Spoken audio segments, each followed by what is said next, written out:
वो सबसे पहले दर्शकों को दे दें। इस वक्त की बड़ी जानकारी, नीट री एग्जाम, नीट यूजी 2026 की दोबारा परीक्षा। आज करीब 23 लाख छात्र परीक्षा में शामिल होंगे। परीक्षा का वक्त दोपहर 2 बजे से शाम 5:15 बजे तक है। 564 शहरों में 5400 से ज्यादा एग्जाम सेंटर्स जो हैं वो बनाए गए हैं। आपको बता दें, सुरक्षा के पुख्ता इंतजाम किए गए हैं ताकि किसी भी प्रकार से जो पहली परीक्षा हुई थी और जो खामियां देखने को मिली थी वो खामियां देखने को ना मिले।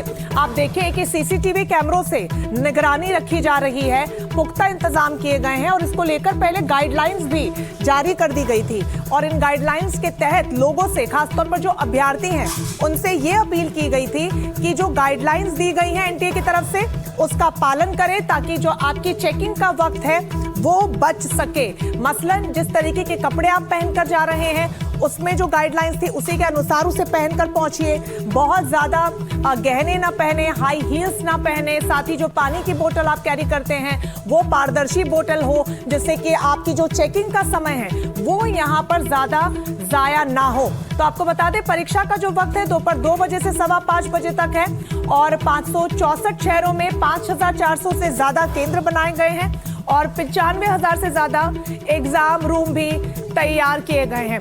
हरप्रीत हमारे साथ जुड़ गई है भोपाल से। भोपाल में किस तरीके की तैयारियां हैं हरप्रीत नीट री एग्जाम को लेकर? देखिए, पूरे मध्य प्रदेश की पहले अगर बात की जाए तो मध्य प्रदेश में आज 283 परीक्षा केंद्रों में करीबन बताया जा रहा है कि 1,18,000 बच्चे परीक्षा देने पहुंचेंगे। भोपाल की अगर बात की जाए तो भोपाल में 32 सेंटर बनाए गए और इनमें 13,774 बच्चे परीक्षा देने पहुंचेंगे। इस वक्त मैं कमला नेहरू सांदीपनि परीक्षा केंद्र के सामने हूँ। ये वो परीक्षा केंद्र है जहाँ पर अब से थोड़ी देर बाद ही नीट परीक्षा देने वाले बच्चों का पहुँचना शुरू होगा। देखिए, कैमरा इंस्टॉल किया गया है। ये नया कैमरा है जो इस स्कूल के पिलर पर लगाया गया है। इसी तरह अंदर क्लासरूम में भी कैमरे इंस्टॉल किए गए हैं। डिजिटल घड़ी लगाने का एनटीए ने आदेश दिया है, वो डिजिटल घड़ी भी यहाँ पर नजर आ रही है। इसके साथ ही जैमर भी अंदर लग चुके हैं। स्टाफ या फिर जिनकी मुस्तैदी यहाँ पर या जो यहाँ पर तैनात किए गए हैं स्टाफ, वही सिर्फ अंदर जाने उन्हें मिल रहा है। आम आदमी की आवाजाही रोक दी गई है। ये वो टीम है, ये वो टीचर्स हैं जिनकी ड्यूटी परीक्षा के दौरान लगी है, सिर्फ उन्हें जाने दिया जा रहा है अंदर। इसके साथ ही ट्रैफिक पुलिस भी आज सड़कों पर उतरी है ताकि किसी भी तरह से बच्चों को कोई रूट या फिर सड़क के बारे में जानकारी ना हो, वो लेट हो, ये बताने के लिए कि रास्ता कहाँ है, उनका परीक्षा केंद्र कहाँ है, वहां तक जाने के लिए खुद आज भोपाल की ट्रैफिक पुलिस भी सड़कों पर नजर आ रही है। बहुत ज्यादा जरूरी है हरप्रीत, क्योंकि जिस तरीके की परेशानियां पहले छात्रों को निकलकर सामने आई थी वो दोबारा से ना आए। ऐसे में आपसे ये भी समझना चाहेंगे, कल इसको लेकर एक मॉक ड्रिल भी हुई थी, उसमें क्या कुछ फीडबैक देखने को मिला? क्या मॉक ड्रिल बखूब रूप से हुई थी और उसी का एग्जीक्यूशन आज किया जाएगा? बिल्कुल, देखिए, मॉक ड्रिल कल की गई है लेकिन इस मॉक ड्रिल से बिल्कुल मीडिया को भी दूर रखा गया। किसी को भी परीक्षा केंद्र में अंदर जाने की अनुमति नहीं दी जा रही है। इसके साथ ही स्ट्रांग रूम से लेके परीक्षा केंद्र तक परीक्षा जो प्रश्न पत्र है उनको लाने की जिम्मेदारी सीआरपीएफ को दी गई है। साइबर कमांडोज करीबन 44 इस परीक्षा के लिए तैनात किए गए हैं। हर परीक्षा केंद्र पर अतिरिक्त पुलिस बल लगाया जा रहा है, चाहे भोपाल हो, चाहे राजधानी भोपाल सहित मध्य प्रदेश के जो अन्य हिस्से हैं जहां पर ये परीक्षा आज होनी है, तमाम जो व्यवस्थाएं वो की गई हैं। मॉक ड्रिल की गई है जिसमें खुद पुलिस और प्रशासन के अधिकारी मौजूद थे। इसकी जानकारी तक मीडिया को नहीं दी गई कि कौन से सेंटर पे कितने बजे मॉक ड्रिल की जा रही, क्योंकि बिल्कुल इस बार प्रशासन या फिर पुलिस नहीं चाहती कि कोई भी चूक या लापरवाही हो या फिर जो पिछले दिनों बच्चों को जिस तरह की गफलत या परेशानी झेलनी पड़े वो परेशानी यहाँ पर सामने आए। तो तमाम जो इंतजाम है, तमाम जो सुरक्षा व्यवस्था है वो यहाँ पर किए गए हैं और बस अब से कुछ देर बाद ही इन केंद्रों में बच्चों का आना शुरू होगा। जी, आते रहिएगा, आगे भी आपसे इसको लेकर अधिक जानकारी लेंगे। रमन पटना से हमारे साथ जुड़ गए हैं। पटना में किस तरीके की तैयारी की गई है रमन? रवीश भी हमारे साथ दिल्ली से जुड़े, रवीश का भी रुख करेंगे, लेकिन पहले रमन तस्वीरें आप दिखाइए। पटना हमेशा से पिछले महीनों के अभी जिक्र करें तो विरोध का एक बड़ा केंद्र रहा है। यहाँ पर जो छात्र पहुंच रहे हैं, क्या संतुष्ट हैं तैयारियों से?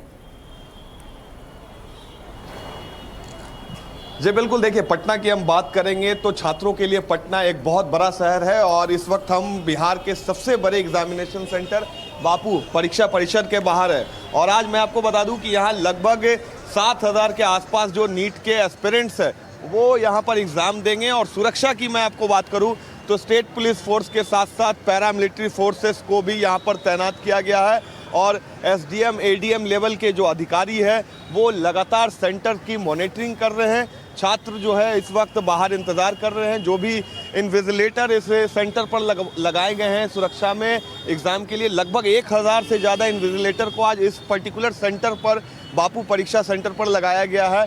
और जिस तरीके से पटना की मैं बात करूंगा तो लगभग 46,000 स्टूडेंट्स हैं जो आज पटना में इस एग्ज़ाम में अपीयर होंगे। 95 सेंटर्स बनाए गए हैं और पूरे बिहार की बात करूंगा तो लगभग 1.5 लाख छात्र इस बार पूरे बिहार में नीट की परीक्षा में शामिल होंगे। ये सीधी तस्वीर मैं आपको बापू परीक्षा सेंटर्स की लाइव तस्वीर दिखा रहा हूँ। यहाँ देखिए सुरक्षा की व्यवस्था इतनी टाइट की गई है कि बिना चेकिंग किए ऑथराइज पर्सन्स को ही अंदर जाने दिया जा रहा है। जो भी इलीगल पर्सन है, जिनको ऑथोरिटी नहीं है, उनको आज उनका प्रवेश निषेध है। State police force, paramilitary police forces के साथ साथ जो कंडक्टिंग एजेंसी है, जो एग्ज़ाम कंडक्ट कराती है इस बापू परीक्षा सेंटर्स में, उनके ही स्टाफ्स को सिर्फ यहाँ पर अभी अंदर जाने की अनुमति दी गई है। साढ़े 11 बजे के आसपास। ठीक है, आप नजर बनाए रखिए, तस्वीरें आगे आपसे और भी जानना चाहेंगे। दिल्ली का रुख कर लेते हैं, रवीश रंजन वहां से जुड़े। रवीश, जब कल मॉक ड्रिल की तस्वीरें आप दिखा रहे थे तो आपने दिखाया था कि कैसे सीसीटीवी इंस्टॉल किए गए हैं, गाइडलाइंस जारी कर दी गई है, ड्रेस कोड को लेकर भी, जो तमाम सामान स्टूडेंट्स लेकर पहुंचेंगे उसको लेकर भी। अब जब आज का दिन अमली जामा पहनाने का दिन है उन तैयारियों को, तो किस तरीके की तस्वीर निकलकर सामने आ रही है दिल्ली से? जी देखिए, मैं नीट परीक्षा केंद्र के बाहर हूँ। सबसे पहले इसको लगाया गया है कि कौन कौन से आइटम अंदर ले जाने की मनाही है, उस चीज को यहाँ पर लगाया गया है। जो बाहरी जो सुरक्षा है वो दिल्ली पुलिस के अंतर्गत है और दिल्ली सरकार ने इस बार विशेष प्रबंध ये किए हैं कि डीटीसी में एक तो नीट के जो भी अभ्यर्थी होंगे फ्री जा सकेंगे, उसके अलावा कूलिंग जोन बनाया गया है। अब मैं कूलिंग जोन की आपको तस्वीर आपको दिखाऊंगा कि किस तरीके से सिक्योरिटी के अलावा जो कूलिंग जोन बनाया गया है वो इसलिए बनाया गया है क्योंकि हजारों जो छात्र हैं, दिल्ली में तकरीबन 60 से 70 हजार जो परीक्षार्थी हैं वो यहाँ पर परीक्षा देने के लिए आएंगे, तो उनके पेरेंट्स भी उनके साथ में आते हैं। तो इसी के वजह से इस तरीके का जो कूलिंग जोन है वो सेंटर के ठीक सामने यहाँ पर बनाया गया है, क्योंकि धूप बहुत ज़्यादा होती है। तो इसी के वजह से आप देखिए कि पानी का इंतज़ाम यहाँ पर अभी इसको रखा जाएगा और इस तरीके का ये देखिए cooling zone for NEET exam centre इसको बनाया गया है।